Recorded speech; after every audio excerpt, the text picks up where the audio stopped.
आपण पाहत आहात भारतीय जनमत, आपला चॅनल।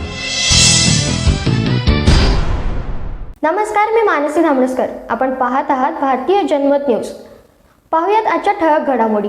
पदकांचा दुहेरी आकडा गाठण्याचे भारताचे उद्दिष्ट। सर्वात मोठ्या पदकांसह ऐतिहासिक कामगिरीचा मानस। टोकियो ऑलिम्पिक मधील 7 पदकांच्या ऐतिहासिक कामगिरीनंतर आता पॅरिस येथे होणाऱ्या स्पर्धांत दुहेरी आकडा गाठण्याचे उद्दिष्ट भारतीय पथकाने ठेवले आहे। टोकियो ऑलिम्पिक मधील 7 पदकांच्या ऐतिहासिक कामगिरीनंतर आता पॅरिस येथे होणाऱ्या स्पर्धात दुहेरी आकडा गाठण्याचे उद्दिष्ट भारतीय पथकाने डोळ्यासमोर ठेवले आहे। भारतीय संघाने ऑलिम्पिकच्या इतिहासातील आपले सर्वात मोठे 117 खेळाडूंचे पथक यंदा पॅरिसला पाठवले आहे। ते 16 क्रीडा प्रकारात सहभाग नोंदवतील। त्यामुळे साहजिकच भारतीय खेळाडूंकडून ऐतिहासिक कामगिरीची अपेक्षा केली जात आहे। या अपेक्षांचे मोठे ओझे घेऊनच भारतीय खेळाडू ऑलिम्पिकच्या मैदानात उतरणार आहेत।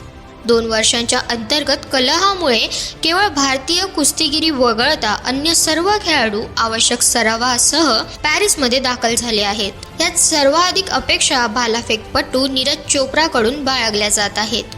ॲथलेटिक्समध्ये 29 सदस्यांचे, नेमबाजीत 21, हॉकीमध्ये 19 सदस्यीय पथक असून यातील एकूण 69 खेळाडूंपैकी 40 खेळाडू नवोदित असतील।